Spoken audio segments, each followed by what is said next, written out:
Isaías capítulo 29. Isaías 29, versículo de número 13. O título da mensagem é Quando a distância dele é maior do que pensávamos. Metro ou trena eletrônica. Uma trena eletrônica chamada coração. Isaías 29, 13. Amém? Esse texto é repetido por Jesus. Porque o Senhor disse, pois que este povo se aproxima de mim, ou seja, presença corpórea, com a boca e com os seus lábios me honram, ação de adoração, canções cantadas, aleluias, glória a Deus. Mas o seu coração se afasta para longe de mim, apenas corporeamente, emocionalmente longe do culto.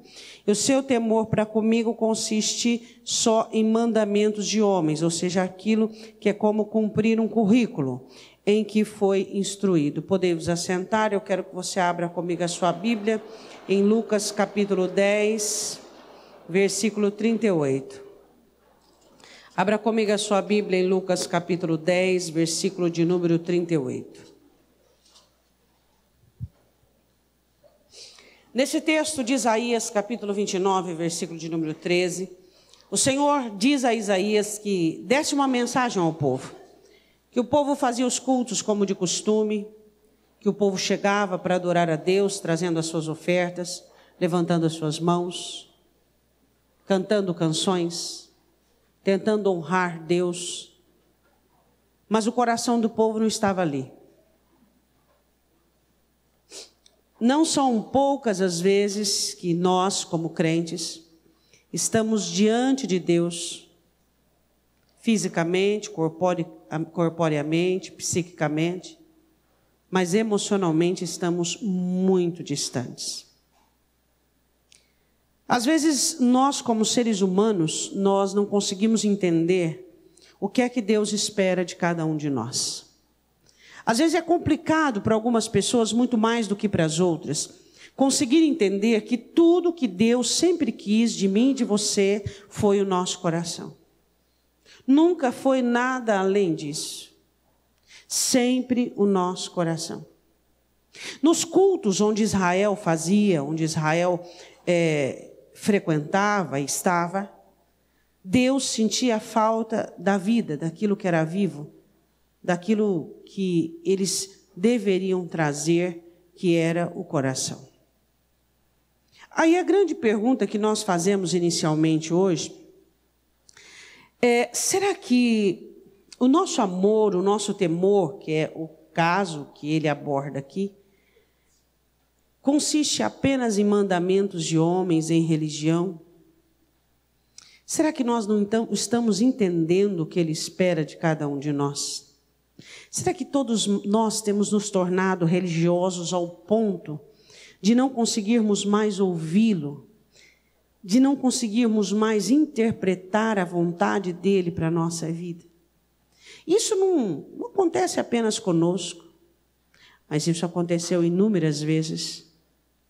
E pasmem vocês, em pessoas muito próximas dele, pessoas das quais ele amava muito, e eles também o amavam.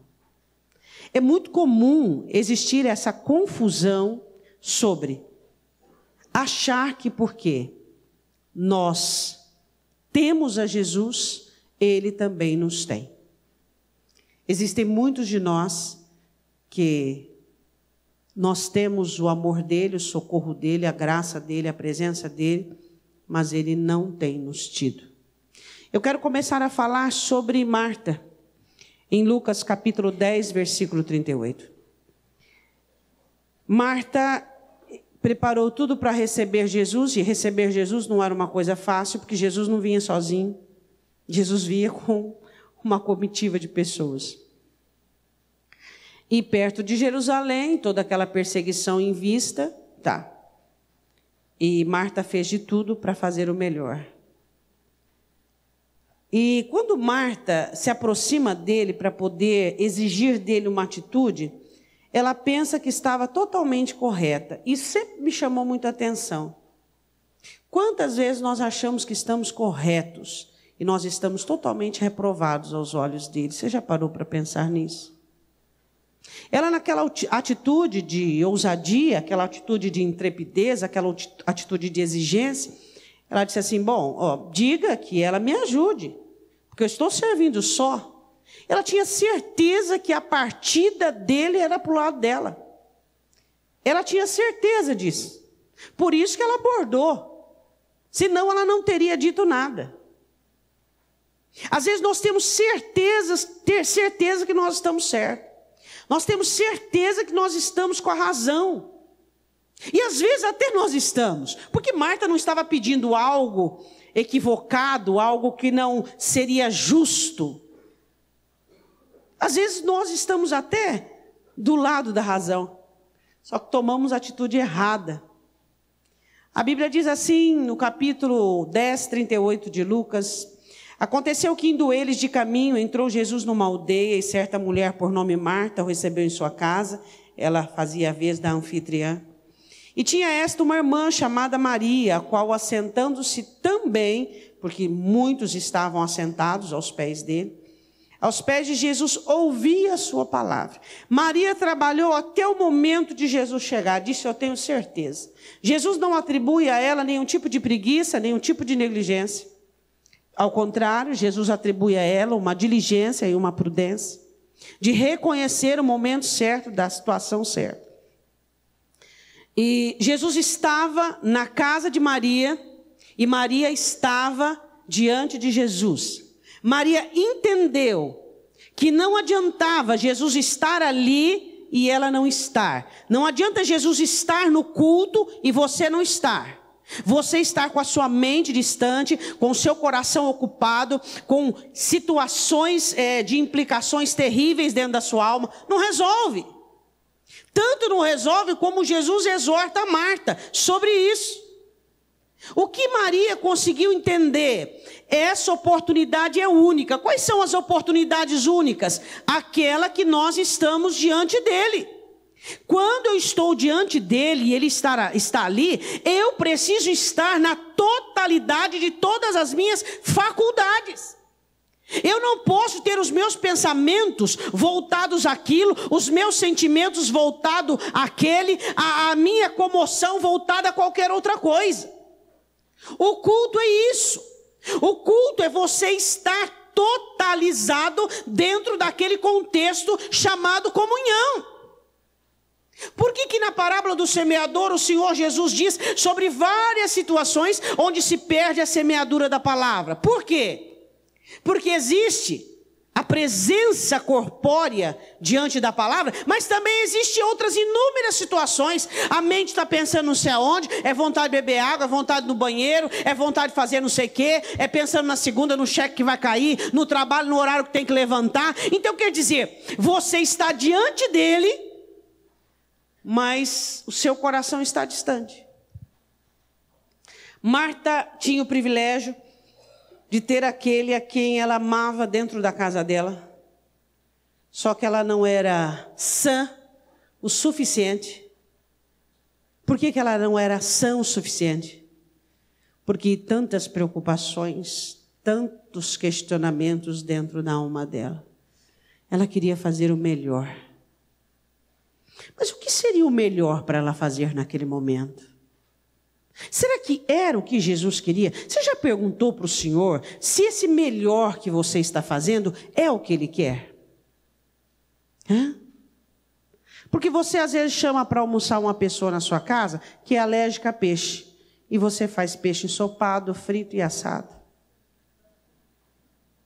E aí?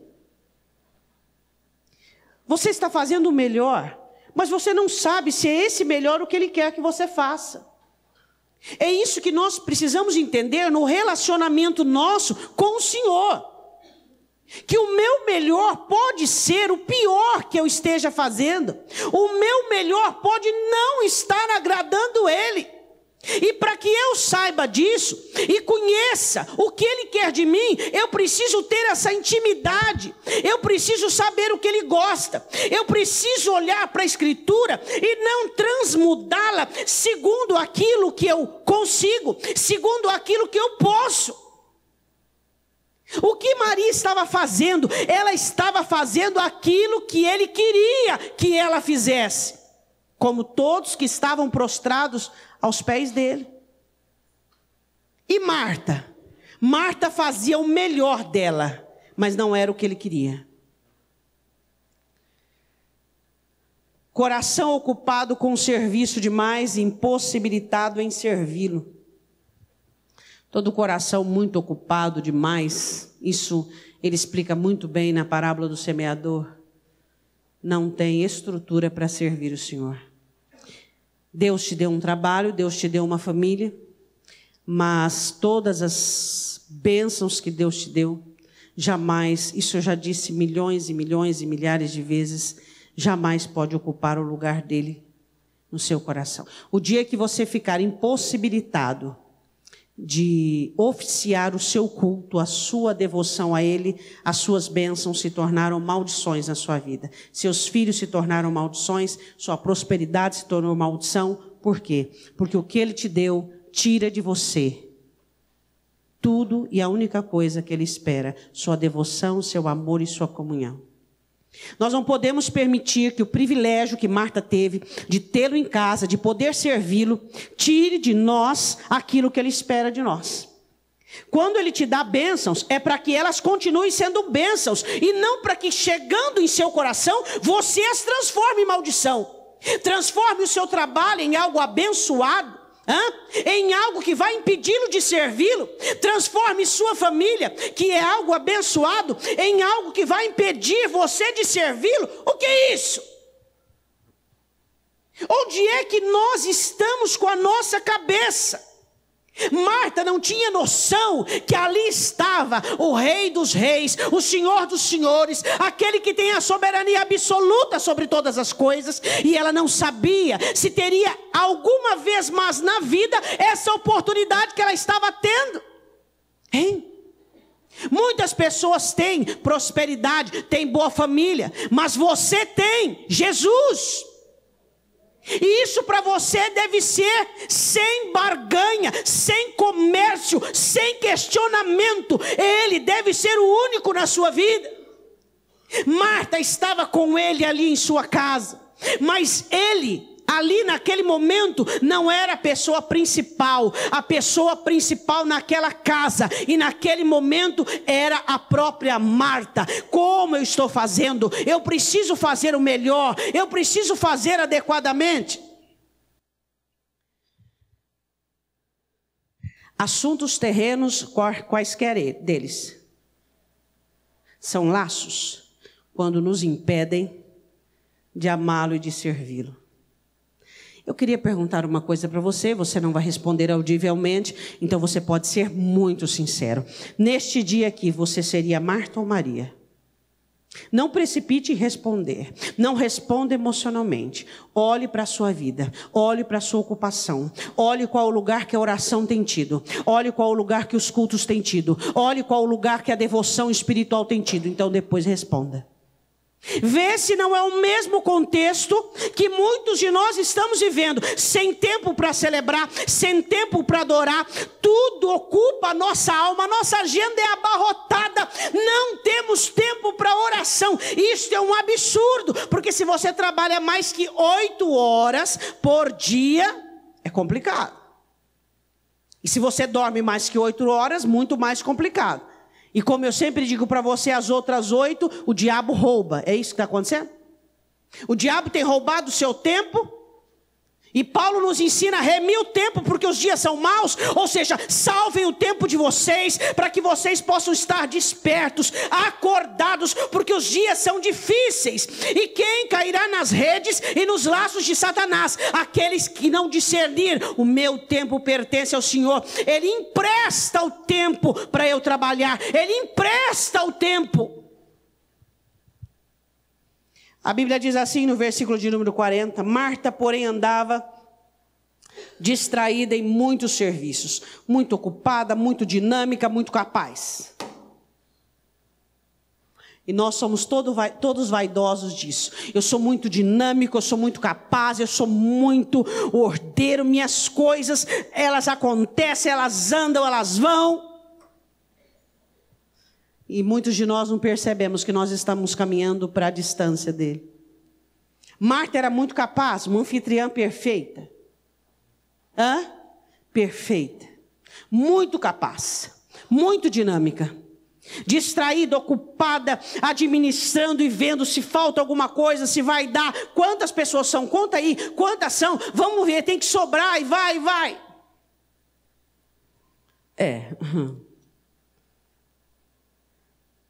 Você que muitas vezes está dentro da igreja e trabalha na obra e se esquece que Jesus não te salvou para ser um trabalhador em primeiro lugar, mas para ser um adorador. Muitos diáconos, muitas intercessoras, isso é uma peste que contamina muita gente.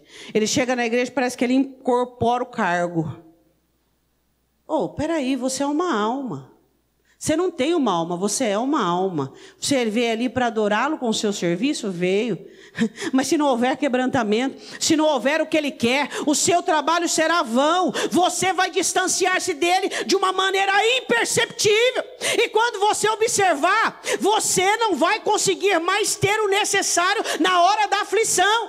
Quando vier as tempestades, quando vier a aflição, você vai ter o seu trabalho, você vai ter a sua família, você vai ter toda a sua organização, mas você não vai ter o necessário para ficar firme, para ficar de pé, para não se contaminar. Existem inúmeras pessoas que estão dentro das igrejas, que se esquecem. O que é que Deus quer de mim? Eles começam a ser diáconos, começam a interceder, começam a dar aula e eles se esquecem da adoração, e eles se esquecem do quebrantamento, eles se esquecem que são almas e que precisam ter uma vida de intimidade, e quando eles percebem eles estão frios, e quando eles percebem eles estão distantes, e quando vem a provação ou a tentação, eles caem. E aproximando-se disse: Senhor, o Senhor não se importa que minha irmã me deixe servir só? Dá uma ordem para ela para me ajudar. Eu quero dizer uma coisa para você: seu dom não substitui seu amor, seu talento não substitui seu vigor, seu calor, seu cargo não substitui seu coração diante de Deus. Você precisa entender isso. Nós precisamos compreender que por mais que somos eficazes no nosso trabalho, na nossa lida, nada substitui o calor do meu coração. Se for para Deus escolher entre você, o calor de sua alma, sua devoção e sua adoração, e seu trabalho, ele fica com o seu coração, ele fica com a sua alma. Se for para ele escolher, se você for incapaz de servi-lo e continuar amando, e continuar adorando, e continuar na sua humanidade junto com ele, perto dele, ele escolhe você ao invés do que você faz. Ele não está interessado no que tem nas minhas mãos, ele está interessado no que há em meu coração. Ele está interessado nisso. É nisso que é um interesse que vem da parte de Deus. E Marta, ela interroga Jesus dizendo: o Senhor não está vendo, o Senhor não está se importando, dá uma ordem para ela, para que ela possa vir me ajudar. Certamente Marta já havia chamado algumas vezes e Maria não estava nem aí. O quê? Eu vou sair daqui? Eu quero entre eu e ele uma distância nenhuma. A distância de Marta para com Jesus era maior do que ela pensava. E ela provou isso quando deixou ele e foi cuidar de todas as outras coisas. Jesus olha para ela achando que ele ia reportar-se para Maria. Versículo 41, respondendo Jesus disse-lhe: Marta, Marta. Ele diz o nome dela 2 vezes, tipo, presta bem atenção no que eu vou te dizer. Estás ansiosa e afadigada com muitas coisas. Quais são as muitas coisas?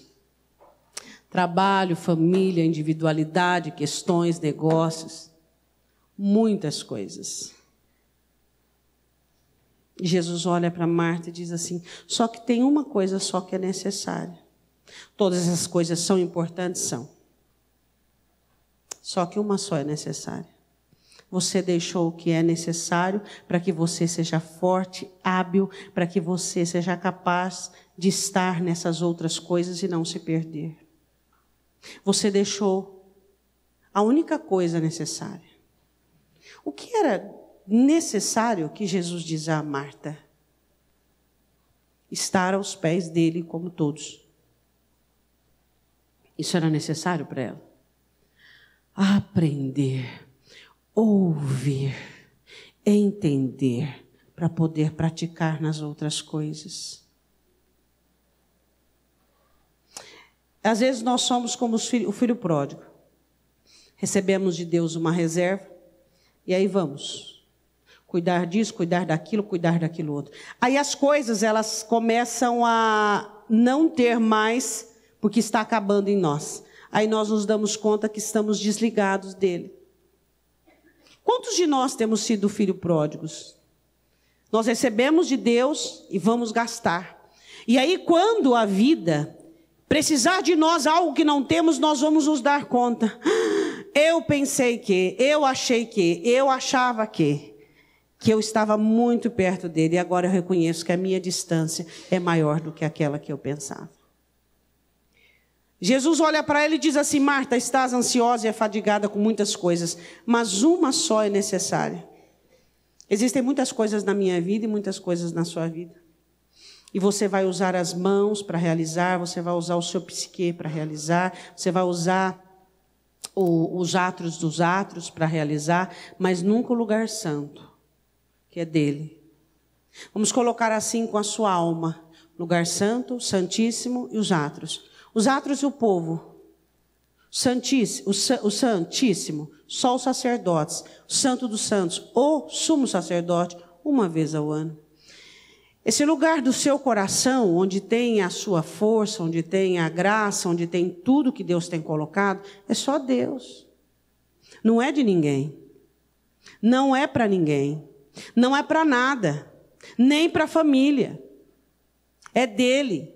E a Bíblia diz: o Espírito Santo tem ciúmes, que o que é de Deus é de Deus. Marta, uma coisa é necessária: eu sou a sua necessidade. A sua necessidade não é o que você está passando agora, pensando agora, vivendo agora. A sua necessidade é a falta do seu Cristo, que você deixou perder há um mês atrás, um ano atrás, 3 anos atrás. Estamos perdendo Jesus e não temos dado conta. Ele tem estado assentado nas nossas mesas, ele tem estado no nosso coração, mas nós estamos distraídos, afadigados, ansiosos com tanta coisa, e que nós temos nos distanciado dele e não temos nos dado conta. E quando é que vamos acordar? Quando vier o vale, a provação, o deserto, você vai olhar e vai dizer assim: Senhor, o que está acontecendo? Cadê a minha fé? Cadê a minha alegria? Cadê a minha graça? Cadê o poder do Espírito? Cadê a comunhão para eu ouvir a tua voz? Para eu ter a sua direção? E aí você percebe que aquela sensação que você tinha de estar perto dele era só uma sensação. Não passava de uma sensação. Era a alegria de um culto, era o prazer de um diaconato, era a sensação de ter comunhão com os irmãos. E aí você percebe que está longe dele. Marta, uma coisa só é necessária para você: ficar perto de mim, estar na minha presença. É isso que eu quero que seja a sua ocupação. Quantos crentes têm feito da sua ocupação principal a família, os filhos? Aí o que vai acontecer? Tudo que você colocar o coração será um alvo para Satanás. Tudo que você fazer de primazia será um alvo para o diabo. Se você coloca os seus filhos no lugar do Senhor, seus filhos serão alvo para Satanás. Se você coloca o seu trabalho no lugar do Senhor, seu trabalho será um alvo para o diabo. Isso está escrito. Mas onde está em nós compreensão para tal? Humildade para reconhecermos que temos estado distantes daquele que morreu para estar perto, daquele que deu a vida para estar perto, daquele que se fez o meu Emanuel, o seu Emanuel. Você tem que trabalhar? Tem. Você tem que ter uma família? Tem. Só que uma é necessária. Ele de dia, ele de manhã, ele de madrugada, ele de noite. 42, Maria escolheu a boa parte. Olhe para o seu irmão e diga uma questão de escolha. Marta era convertida? Era. Maria era convertida? Era. Mas quem era a inteligente aqui? Maria. E Marta o que era? A responsável, a capaz, a dinâmica, a perfeccionista. E aí? O que adianta você estar tão contente com o seu comportamento? O que adianta quando você se aprova e você diz, eu sou assim, eu faço isso, e ele está te reprovando porque falta o seu quebrantamento, porque falta o seu derramar, porque falta o seu amor. Afinal, nós queremos nos aprovar em primeiro plano ou queremos a aprovação dele? Paulo diz, revesti-vos, pois, de toda a armadura de Deus, para que possais estar firmes no dia mau. O dia mau chega para mim e chega para você. E quando você começa a balançar e esborracha no chão, é porque você não conseguiu entender e perceber que você estava distante dele e não reconheceu. Porque provação alguma ou situação alguma vem para nos derrubar. E se derruba. A culpa não é do mundo, não é do diabo, a responsabilidade não é de Deus que não administrou adequadamente o peso, mas nossa, que não percebemos que estávamos distante da rocha, da fortaleza, e então quando a situação veio, nós não aguentamos. Maria escolheu a boa parte. O que vai tirar dela? Tribulação, angústia, morte, dificuldade, as coisas ruindo, financeiro. Ninguém vai tirar o que ela escolheu, o que ela optou, aonde ela firmou os seus pés e os seus passos. Quero falar de outra pessoa que esteve diante do tesouro, mas preferiu a riqueza. Lucas 18. Conhecido como um jovem rico, é conhecido como o rico de qualidade. Lucas 18. Você conhece essa passagem? Eu queria perguntar uma coisa para você. O quanto você acha realmente que esse rapaz queria a eternidade? Ele chega para Jesus e pergunta o que ele faz para ir para o céu. O quanto ele queria realmente para o céu? O quanto eu quero ir para o céu, o quanto você quer ir para o céu, o quanto nós desejamos, almejamos e fazemos qualquer negócio para ir para o céu. Ele era um homem que se dizia obediente às leis e os mandamentos. Ele era alguém que também se aprovava. Você vai observar que todas as pessoas tinham um comportamento aprovado aos próprios olhos. Todas elas cobravam de Jesus alguma coisa. E a Bíblia diz assim, no versículo 18, perguntando-lhe um certo príncipe, alguém de renome, de cargo, dizendo, bom mestre, que hei de fazer para herdar a vida eterna? Eu já tenho tudo na terra, mas eu preciso ter a garantia da eternidade. Jesus lhe disse, por que me chamas bom? Ninguém é bom senão um que é Deus. Você está dizendo que eu sou Deus? Porque só um é bom, só Deus é bom. E ele chega trazendo um elogio para Jesus Cristo. E a Bíblia diz assim no versículo 20, sabes os mandamentos? Não adulterarás, não matarás, não furtarás, não dirás falso testemunho, honra teu pai e tua mãe. Todos os mandamentos correspondentes ao próximo. E disse ele, todas essas coisas tenho observado desde a minha mocidade. Eu sou uma pessoa obediente. Eu não leso, não prejudico ninguém. Jesus ouviu isso e disse, ainda te falta uma coisa. Uma coisa necessária para Marta, falta uma coisa para esse homem bom, esse homem decente, cumpridor da lei. O que faltava para ele? A conversão do coração. O coração daquele moço Ele era apegado àquilo que ele possuía, apegado à riqueza, apegado aos bens. Ele era avarento. Ele tinha uma idolatria, era a riqueza que ele tinha. Toda vez que você se vê em dificuldade de seguir a Jesus, é por conta de um dos seus apegos. Não é porque o diabo é poderoso, maravilhoso e grande em obras. Não é porque sua mãe te rejeitou, te abandonou. Não é porque seu pai foi um alcoólatra. Não. Toda vez que você se vê impossibilitado de obedecer a palavra, de seguir o evangelho e o mandamento, é por conta de um apego no seu coração, ou uma idolatria, é por conta da avareza. Jesus olha para ele e diz assim: falta para você uma coisa, cumprir os 2 primeiros mandamentos, amar o teu próximo, segundo, e amar a Deus acima de todas as coisas. Você tem um coração que não é convertido. Você é um moço religioso. Você pratica o que o mandamento diz, mas você não vive dentro de ti. Ele estava diante do verdadeiro tesouro. Você sabe que Jesus é o verdadeiro tesouro? Quem é o seu verdadeiro tesouro? Sua casa, seus bens, sua profissão, seu talento, sua prosperidade, as bênçãos que Ele tem te dado, seus filhos. Ai, pastor, olha, estou até sentindo, meu maior tesouro é Jesus. Mas não é assim que responde. Não é desse jeito. Emocionalmente, na empolgação do momento. Essa resposta se dá você olhando para ontem, para antes de ontem, para a semana, para outra, para o mês, observando quem é digno e tem merecido maior atenção, quem tem merecido o seu envolvimento. É assim que se responde, com a verdade, não com uma empolgação momentânea e emocional.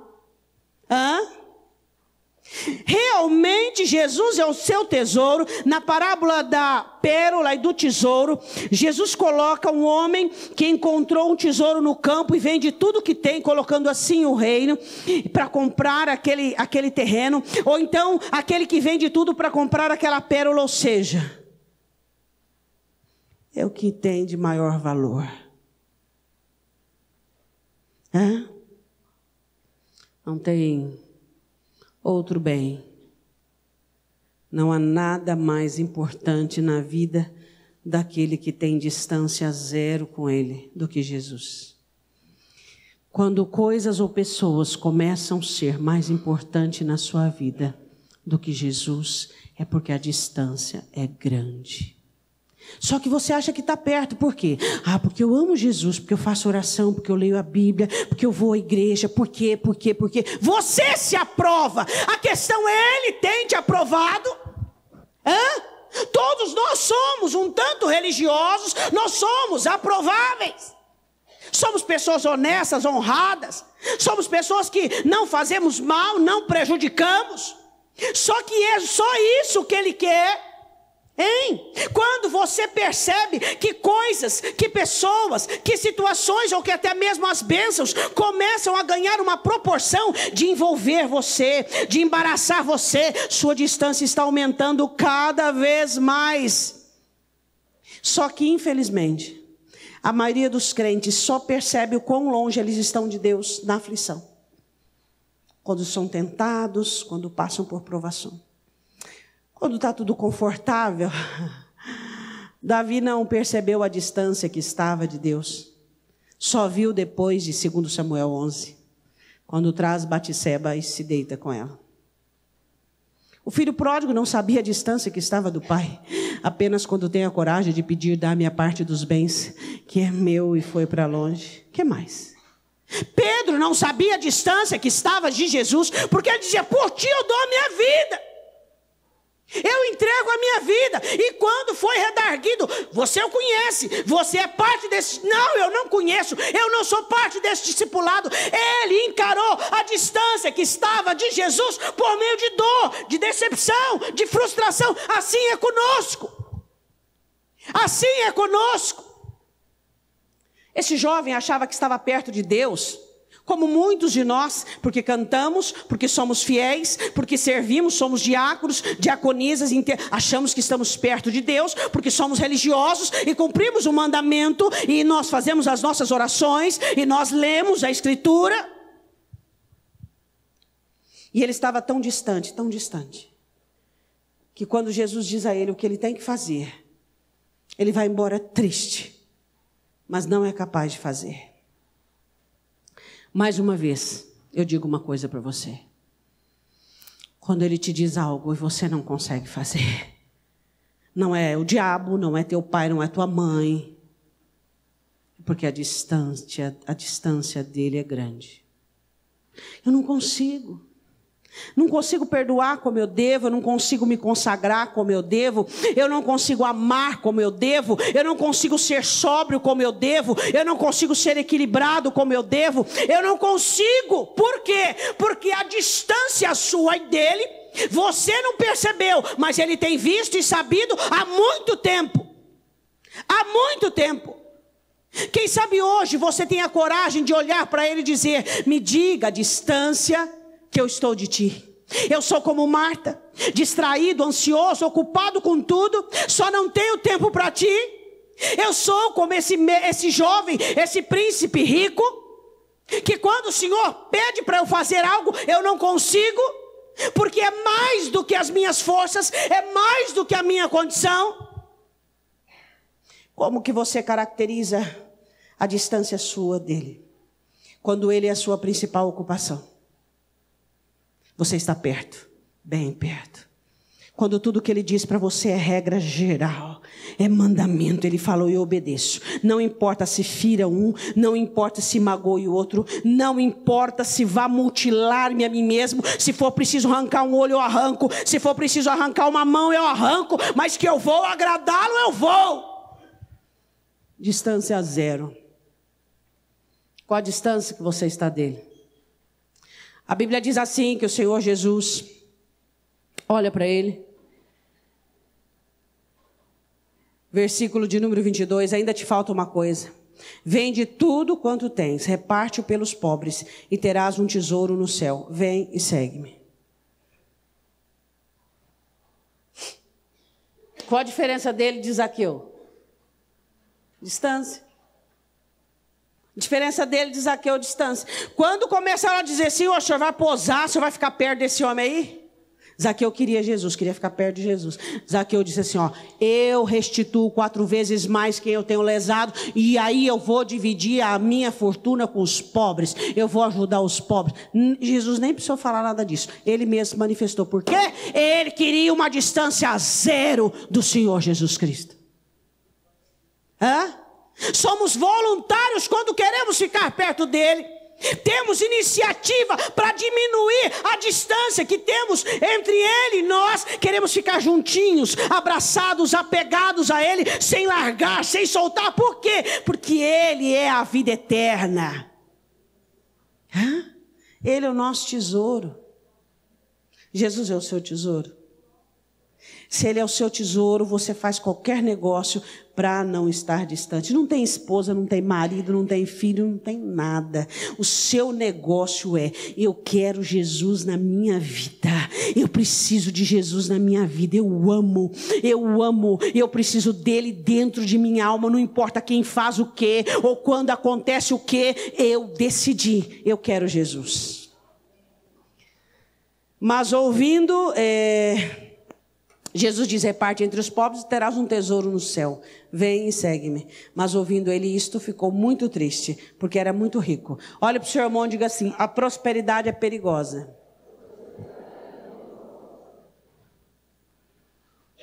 Hoje nós estamos falando disso na escola bíblica. Tão perigosa que o Senhor exorta Israel em Deuteronômio 8. Prosperidade é muito perigosa. Muito. Por que para alguns, pastora, ela não faz dano? Porque a prosperidade, ela tem uma incumbência. Tirar o que estava escondido, revelar o que havia. Essa é a incumbência da prosperidade. Quando as pessoas que prosperam, elas são boas, generosas, a prosperidade tira do coração quem ela é.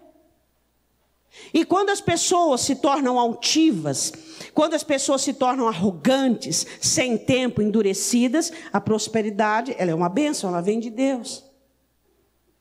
Ela tira aquilo que é, por isso que ela é perigosa. O dinheiro não muda ninguém, você já sabe disso. O dinheiro só revela o que somos. Assim como o dinheiro, assim como a beleza, assim como a vaidade, assim como o poder, assim como qualquer coisa. E Jesus fala sobre a prosperidade no versículo 24. Ele diz assim, dificilmente vai conseguir entrar no céu uma pessoa rica. Por quê? Por causa do apego e da avareza. Israel perdeu Deus por causa da prosperidade quando entra na terra prometida. Muito cuidado com a prosperidade, ela tem dois lados. Ou ela te torna um cristão ainda mais verdadeiro, generoso, abençoador, que abençoa pessoas. Cesta básica é coisa de espírita. Não vem com cesta básica para o lado de Deus, não. Viu? Tem crente que ele está prosperando e começa a distribuir cesta básica. Para com isso. Para com isso. O crente tem que ser generoso. Grande parte do que Deus te dá não é seu, é do seu próximo. É aquilo que o Senhor ensina. Esses dias eu dei aula na escola dominical. Como é que você granjeia amigos com riqueza alheia? Deus te abençoa e você ganha galardões no céu por conta da sua generosidade. Mas tem crente que é assim, avarento. Avarento. Distância enorme de Deus, porque Ele é benevolente, misericordioso e bondoso. Você é uma pessoa bondosa?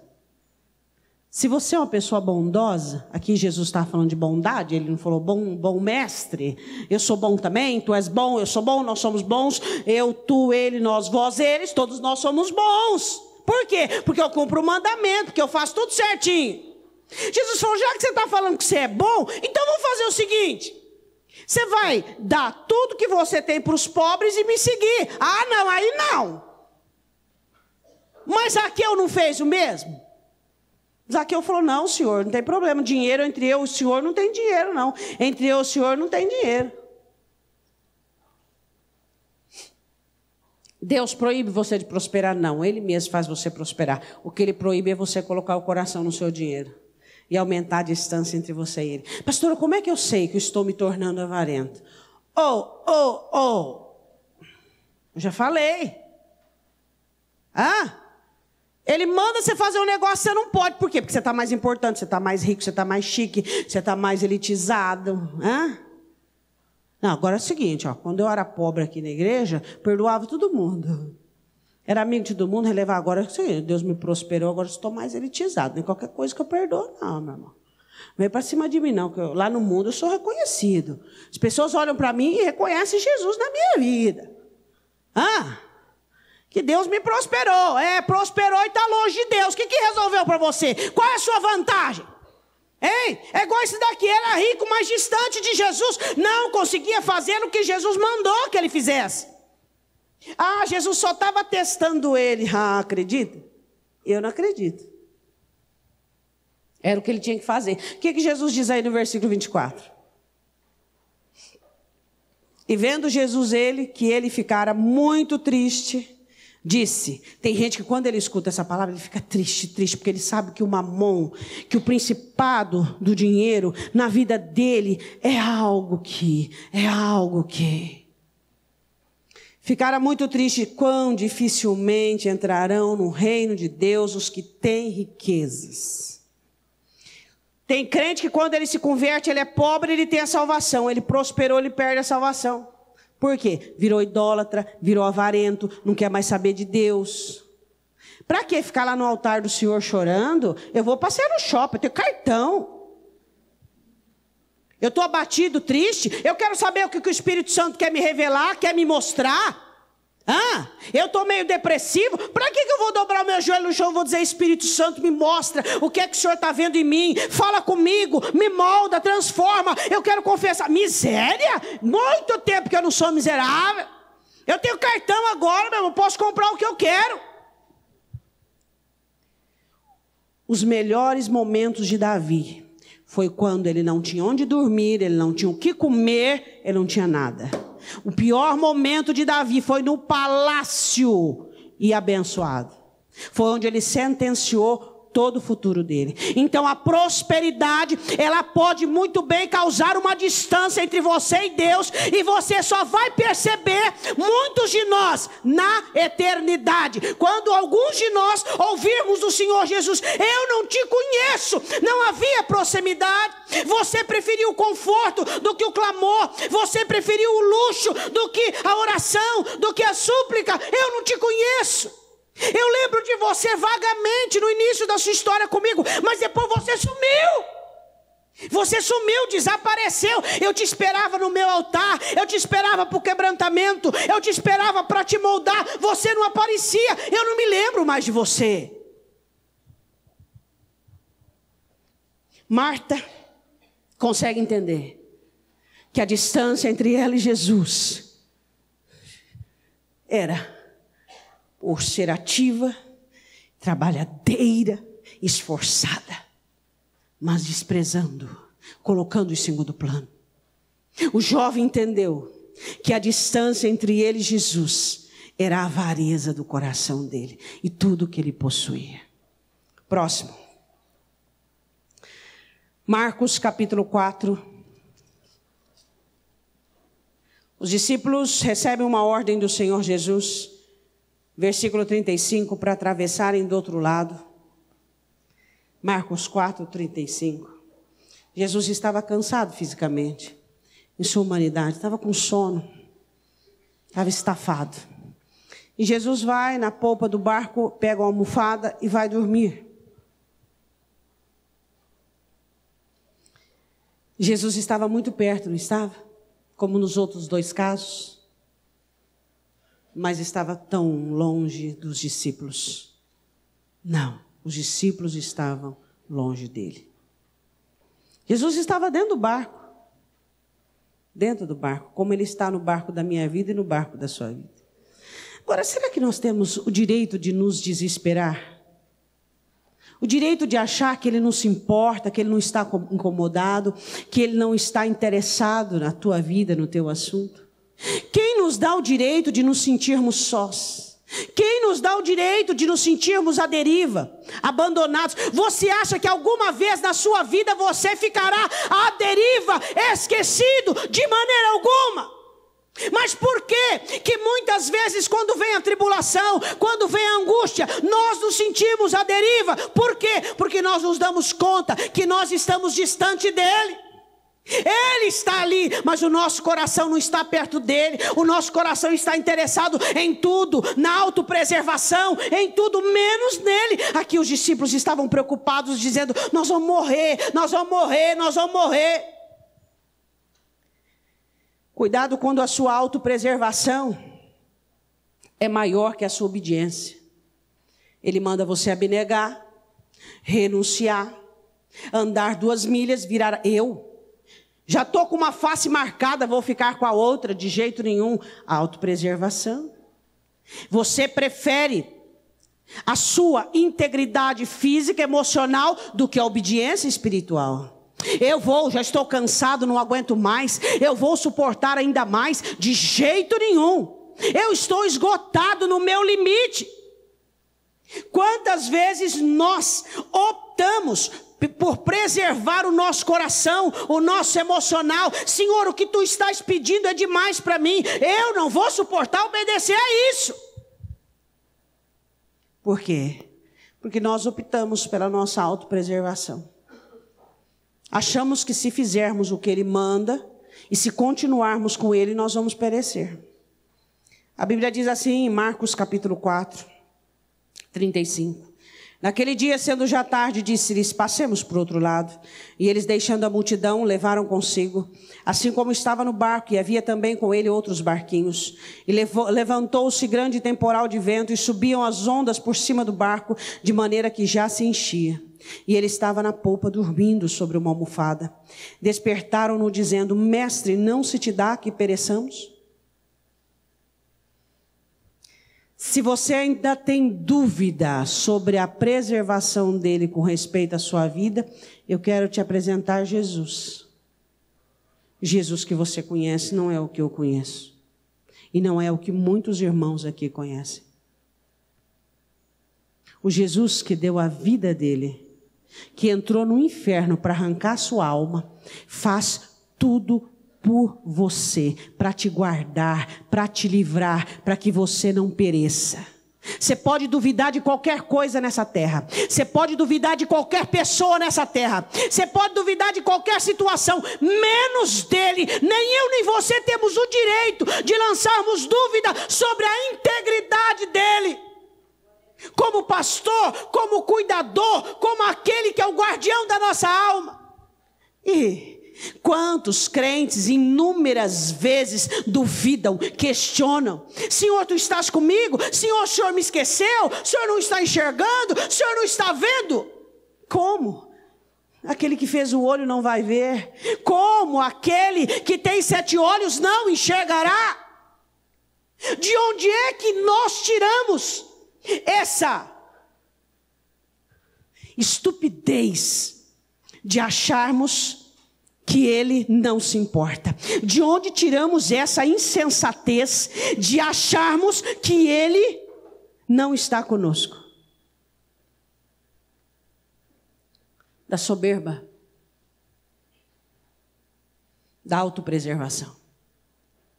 Não, vou pular do barco antes que ele afunde. Quem disse que o barco vai afundar? Você deduziu? Tirou isso de onde?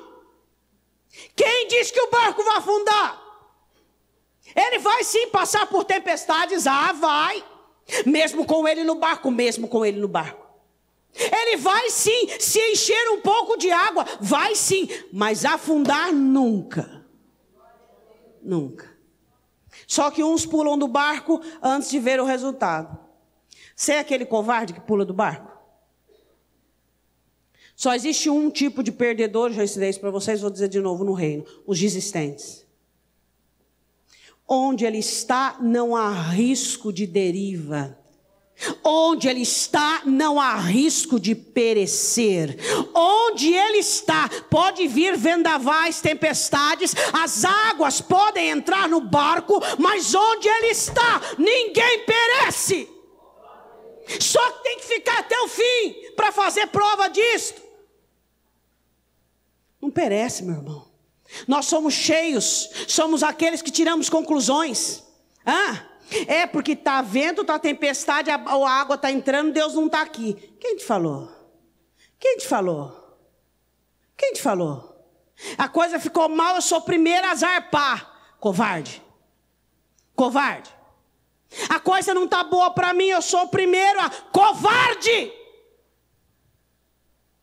Quantos covardes habitando no reino de Deus? Pessoas que buscam o reino de Deus para se sentirem bem, para olhar e ver o que gosta. Quem diz que eu fui chamada ou você para contemplarmos o que nós gostamos? Quem disse? Quem diz que o reino de Deus é para esses mauricinhos engomados de colarinho?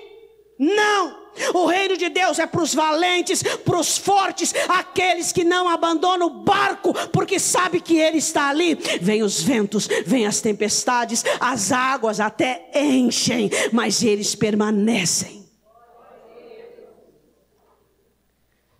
E aqueles discípulos despertaram Jesus. Senhor, nós estamos perecendo, o Senhor não se importa.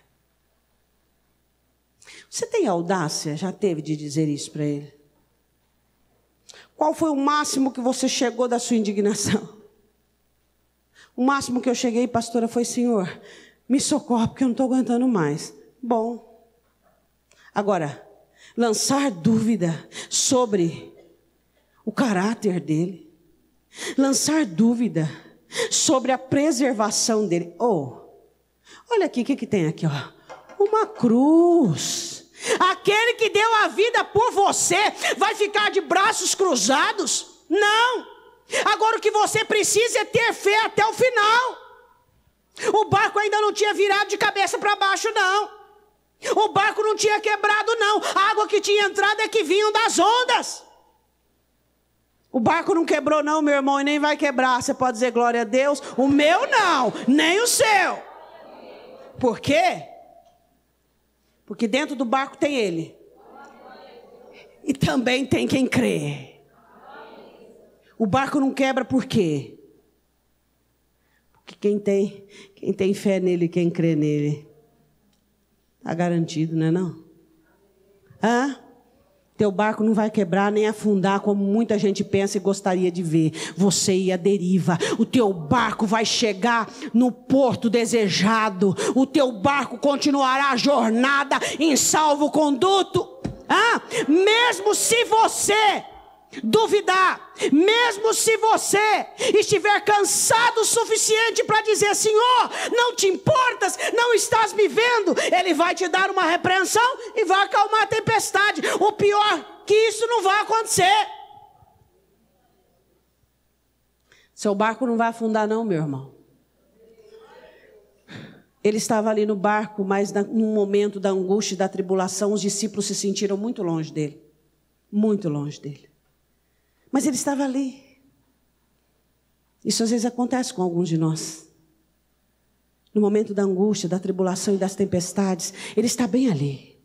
Bem ali. E às vezes você se sente tão distante, tão longe dele. Aí você diz: Senhor, onde tu estás? O Senhor não está ouvindo, o Senhor não está atentando, o Senhor não está se importando. E ele acorda e diz assim: onde está a fé de vocês? Tudo que eu tenho feito, tudo que eu tenho ensinado, tudo que eu tenho...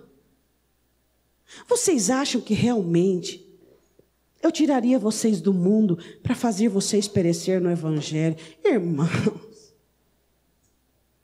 nós precisamos conhecer um pouco mais de Deus. Você acha realmente que se fosse para você perecer, Ele tinha tido o trabalho de ter te resgatado das ânsias da morte, dos laços de destruição, da mão do diabo? Ele te deixaria perecer lá?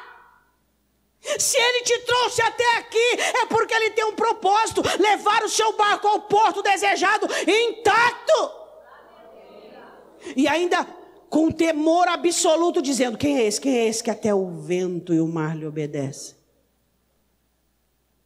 Às vezes você fica triste, abatido, desanimado, como se o seu barco estivesse sentenciado à deriva. Ele está no barco da minha vida e da sua vida. Está ou não está? Pastora, mas parece que ele está dormindo. Parece que ele está dormindo, pastora. Parece que ele não está vendo, não está enxergando.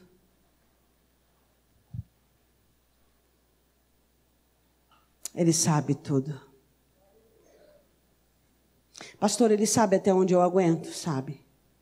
Por isso que a hora que você estiver um passo além do que você aguenta, antes de você aguentar aquilo que você aguenta, Ele chega com escape, chega com mais força, chega com graça, dizendo: o teu caminho é longo, levanta a tua cabeça, come, bebe e continua.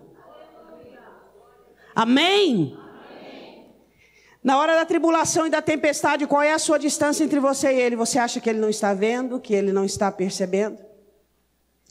A Bíblia diz assim, versículo 39, e Ele despertando, repreendeu o vento e disse ao mar: cala-te e aquieta-te. E o vento se aquietou e houve grande bonança.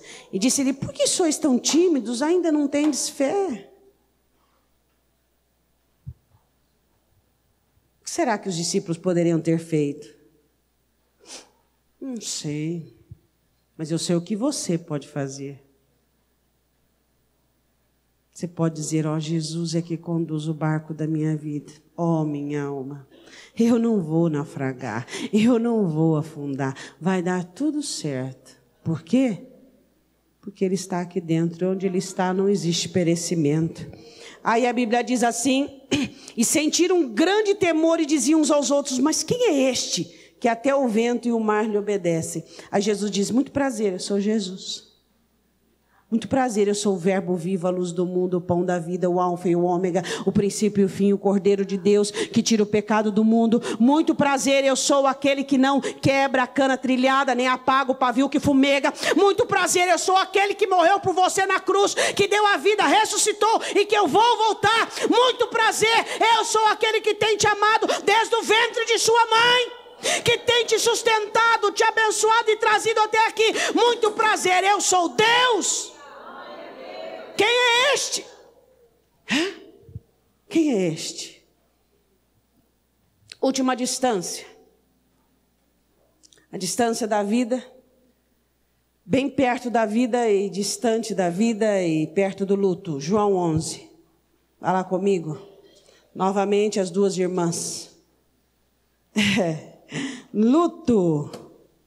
Sabe o que é o meu luto? E o seu luto? Fora das perdas humanas, decepções, frustrações, coisas que não deram certo. João 11. Eu vou dar a você alguns sintomas do luto. Posso? Momentos de tristeza, de apatia, desânimo, falta de entusiasmo. As suas alegrias estão onde você cumpre as obrigações. Não existe satisfação plena, sempre está faltando alguma coisa. Que isso? Não se recuperou de uma tragédia. Que tragédia? Não sei, eu sei as minhas. Me sinto sozinho, você diz. Parece que ninguém me vê, ninguém me ouve. Tenho que tomar decisões, mas me sinto incapaz.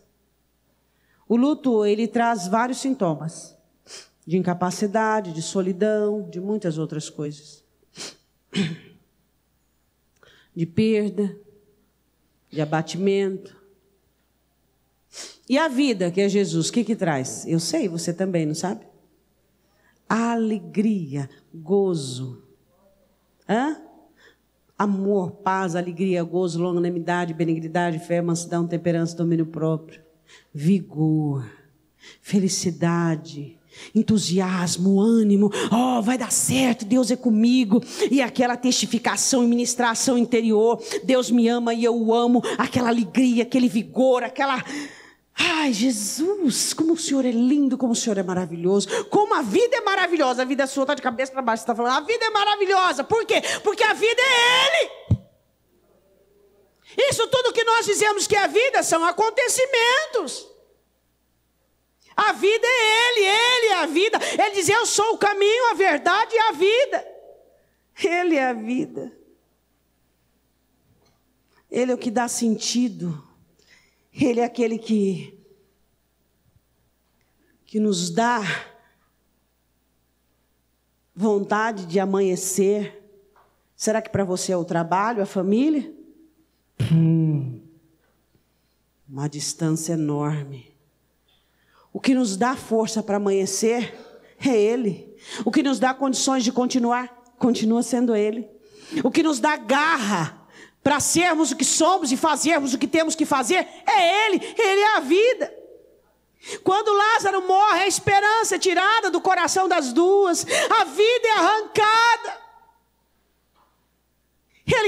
Elas estavam perto da vida, mas de luto, distante dela. Eu fico pensando na situação do Espírito Santo dentro do coração de alguns de nós. Ele veio para trazer alegria. E alguns de nós tão pesarosos, tão tristes, tão abatidos por algo que não conseguimos recuperar. Eu fico olhando isso e eu falo, Deus, como é possível? Como é possível pessoas conseguirem fazer em nós e conosco? Tirar de nós aquilo que é teu.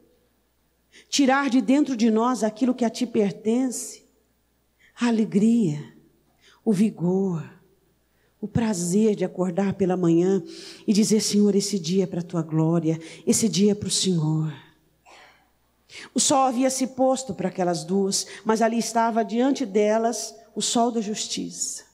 A vida havia se esvaído das duas, mas ali estava a vida, a luz havia afugentado, mas ali estava a luz do mundo. E quantas vezes eu e você nos sentimos como Marta e Maria, tendo ele aqui dentro? Você diz: não tem jeito, não tem solução, mas a solução que Deus deu está aí dentro. Como é que você pode dizer que não tem jeito, que não tem solução? Como é possível nós termos tais considerações diante dele? Como é possível? Nós somos loucos. Loucos. Ele é a luz dos homens, ele é a vida. E você vive abatido, triste, sufocado, depressivo, angustiado diante da vida. Aí você fala: meu Deus do céu,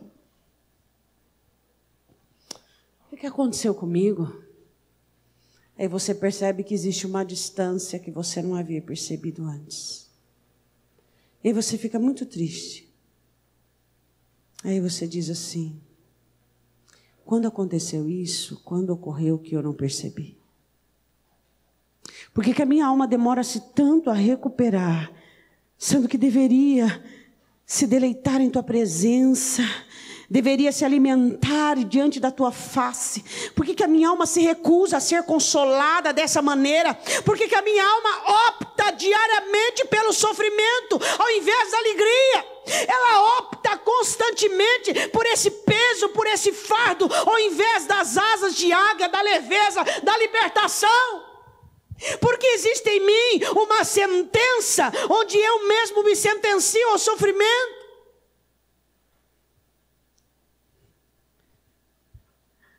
Marta olha para Jesus e diz assim: se tu estivesses aqui, meu irmão não teria morrido. Sempre nós responsabilizamos o Senhor por aquilo que não temos. João 11:21 disse: pois Marta a Jesus: Senhor, se tu estivesses aqui, meu irmão não teria morrido. Mas também agora sei que tudo quanto pedires a Deus, Deus te concederá. Não sei do que ela estava falando, porque quando Jesus diz sobre ressurreição e sobre vida, ela não foi dinâmica, não participou. Disse-lhe Jesus: teu irmão há de ressuscitar. Disse-lhe Marta: eu sei que há de ressuscitar na ressurreição do último dia.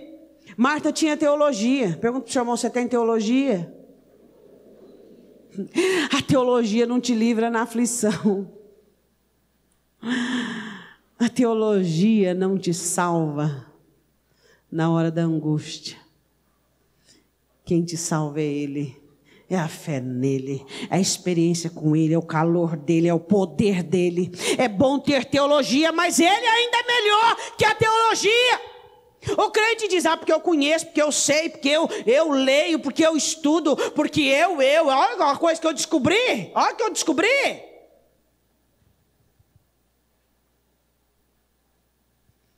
Marta sabia de teologia, mas não conhecia nada sobre ele. Disse-lhe Marta: eu sei. Versículo 25, disse-lhe Jesus: eu sou a ressurreição e a vida. Quem crê em mim, ainda que esteja morto, viverá. E todo aquele que vive. Você vive, Marta? Eu digo o versículo 25, Marta, sobre Lázaro. Eu sou a ressurreição e a vida, e quem crê em mim, ainda que esteja morto, viverá. Mas para você que está vivo, eu digo o seguinte: todo aquele que vive e crê em mim, nunca morrerá. Crês tu nisto? Tua fé está morrendo. Teu ânimo está morrendo. Sua alegria morreu. Seu ânimo, sua expectativa, seu entusiasmo morreu. Você crê em mim, Marta? Porque quem crê em mim não vai morrer, não. Quantas vezes você olha para você e você percebe que você está murchando interiormente? Por lado de fora você sorri, para alguns aí, mas só o Senhor conhece o estado interior de sua alma. Você está murchando por dentro. E o Senhor diz: quem vive nunca morrerá. Hein? Não vamos falar isso de um termo teológico. onde ele estava falando da vida eterna. Vamos falar de hoje. Quantos de nós temos morrido por causa da angústia, por causa da frustração, por causa da tribulação contínua, por causa de tudo aquilo que tem nos acontecido? Mas ele diz que quem crê nele não vai morrer, a fé não vai morrer, a alegria não vai morrer, o ânimo não vai morrer, a esperança não vai morrer. Aprenda a viver sem nortear-se daquilo que está ao seu redor. Aprenda a viver dependendo dele. Aprenda a viver confiando nele. O dia mau chega.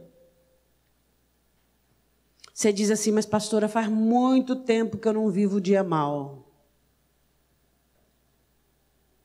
Faz muito tempo que eu não vivo um dia mau. Você tem que tomar muito cuidado, porque isso não é um bom sinal. Se você não vive dias maus, é porque o seu estado está mal. O dia mau vem da parte de Deus, nós estamos vivos. E ele vem para testar a grossura da nossa couraça, a força do nosso capacete, o fio da nossa espada, o dinamismo dos nossos sapatos e assim por diante. Muito cuidado quando você não tem dias maus. Dias em que a sua fé é provada, que seu ânimo é posto à prova, que a sua dependência de Deus. Muito cuidado quando você não está tendo dias maus. A palavra do Senhor diz que nós temos que nos preparar para os dias maus. Quando é que o crente não tem dias maus? Isso é preocupante. É muito preocupante. Por quê? Porque ele está num estado de inércia. Ele não está prosperando, não está progredindo. Quando é que eu encontro o dia mau? Quando eu estou marchando em direção ao alvo. Quando eu estou em progresso, eu me depararei com o dia mau. Ali a minha fé será provada, o meu ânimo testado, e eu vou ratificar o quanto eu creio e confio nele. Crente que está estagnado não tem dias maus, a fé dele está estagnada, o ânimo dele está estagnado, ele está morno. Se a sua vida é uma babaquice geral, uma rotina geral, é uma mornidão geral, uma pasmaceira geral, você tem que tomar cuidado. Você não está bem. Você não está bem. Se aposentou espiritualmente e não sabe. Por que ele não fala? Ele não tem obrigação de falar para você o que você tem que saber da sua vida. Você não tem tido dias maus, dias de desafio, dias onde a tua fé tem que crescer, dia onde o seu ânimo é provado, sua fidelidade é provada. O que não tem dia mau é você que está mal. Diga, todo crente estagnado não se depara com os dias maus. Onde habitam os dias maus? No progresso. No progresso. Toda vez o caminho, a jornada de Cristo é o progresso. Onde tem progresso, existem os dias maus. Se você não tem tido dias maus, dias de desafio, dias onde você tem que exercitar sua fé, orar com intensidade, jejuar, clamar, lutar contra as miríades, batalhar contra os principados, você está estagnado. Perigoso, perigoso. Por quê? Porque tanto você pode ficar estagnado por um tempo, ou você pode ficar estagnado a vida e descobrir sua estagnação quando ele olhar para você e disser: eu não te conheço. Muito cuidado com a estagnação. Muito cuidado. Aquela vida pasmaceira, aquela rotina maligna, onde não tem desafio, não tem oleiro, não tem vale, não tem canções, não tem adoração, não tem esforços, não tem quebrantamento, não tem lágrimas, não tem choro, onde você chora e diz: Senhor, olha o meu luto, olha a minha dor, olha a minha miséria, limpa o que tem dentro de mim que não te agrada. E você não é levado a isso. Marta estava sendo curada, ela estava diante da vida, mas distante dela. Você precisa entender isso. Os dias maus estão na jornada do progresso. Quando você é estagnado, você não terá dias maus. Mas também não terá progresso. Não terá aumento de fé. E aí, como diz Provérbios 29, quando vier o dia mau, você cai junto com ele. E os crentes que têm progresso, que vão de encontro ao dia mau. O dia mau passa e eles permanecem cada vez mais fortes, cada vez mais firmes, determinados, estabelecidos, experimentados. Eclesiastes 3, versículo 10, no trabalho. Pastor, engraçado, na minha vida não tem tempo. A Bíblia diz que tem tempo de chorar, tempo de... Tudo tempo bom, pastor. Então um tempo bom, já faz uns 2 anos, um tempo bom. Eu estou meio morno, eu sei, mas o meu tempo está tão bom, pastor. Mas está uma beleza. Aos seus olhos, obviamente. Agora a questão da mensagem é: se o que te agrada é o que agrada a Ele. Se o que você gosta é também o que Ele gosta. Se o que você quer é o que Ele quer. Não é do homem que caminha o seu caminho. Quem consegue completar esse versículo? Esse era um versículo que você deveria decorar. Não é do homem que caminha o seu caminho, nem cabe ao homem dirigir os seus passos. Pois é. Você devia colar no espelho, colar na sua escrivaninha, colar na sua geladeira. É Ele. Dependência dEle. Hoje nós temos uma igreja individualista, separatista, uma igreja totalmente distante dos parâmetros cristãos. Uma igreja contente, igualzinha a igreja de Apocalipse, rica, abençoadíssima, sou pessoa abençoadíssima, pastor. Por quê? Porque eu sou rico, não tenho falta de nada. Jesus diz assim à igreja: você é um desgraçado, miserável, cego, nu, pobre.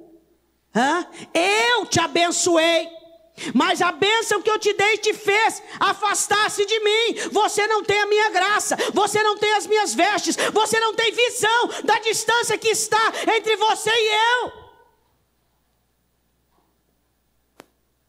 Qual a distância entre você e Ele? De Marta, nas distrações e assuntos da vida. Qual é a distância do jovem rico?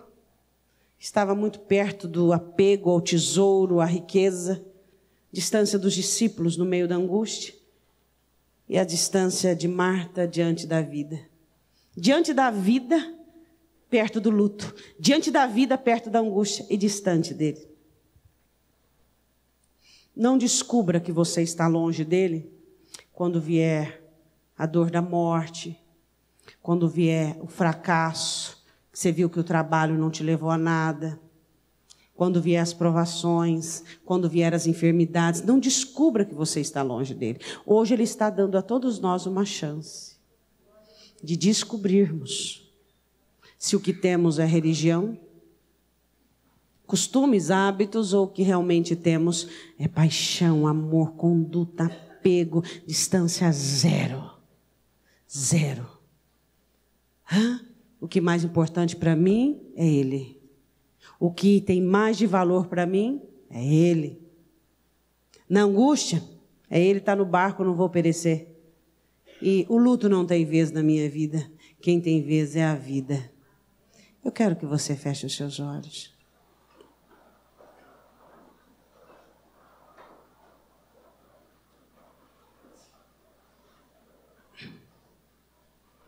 Se você quiser dobrar os seus joelhos para falar com Ele, você pode.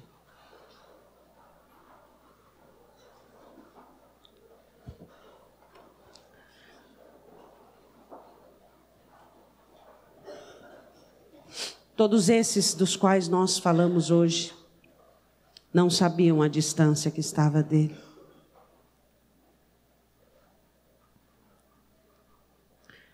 Eu não quero que você descubra que está longe dele quando vier o fracasso no trabalho. E você descobrir que você colocou o trabalho na frente dele. Eu não quero que você descubra que você está distante dele quando a sua avareza despontar. Seu apego a esta vida e as coisas te impedir de obedecê-lo. Eu não quero que você descubra que está longe dele no meio de uma tempestade. Eu não quero que você descubra que está longe dele quando o luto chegar e imperar na sua alma. Fala Fala com Ele. Diga para Ele: Jesus, eu não quero descobrir que eu estou longe de Ti num momento ruim. Eu quero enxergar agora, Senhor. Eu quero ouvir o Teu Espírito. Eu quero ouvir a Tua voz. Oh Deus, o jovem rico era religioso.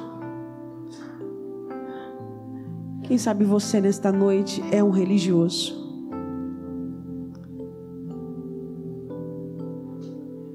E é difícil quando você descobre que você é só um religioso.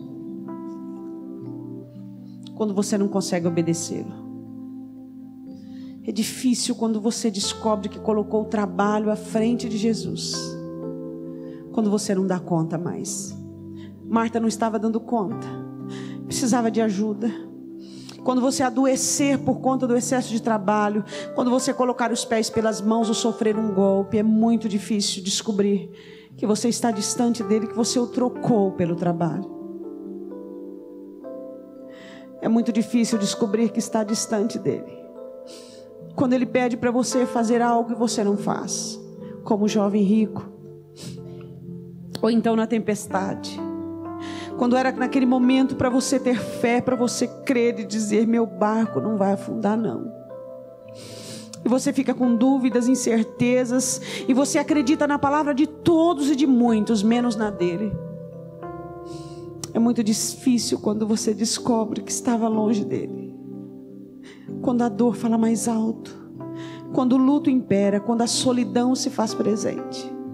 E você diz: Deus, eu estou me sentindo só, sendo que eu deveria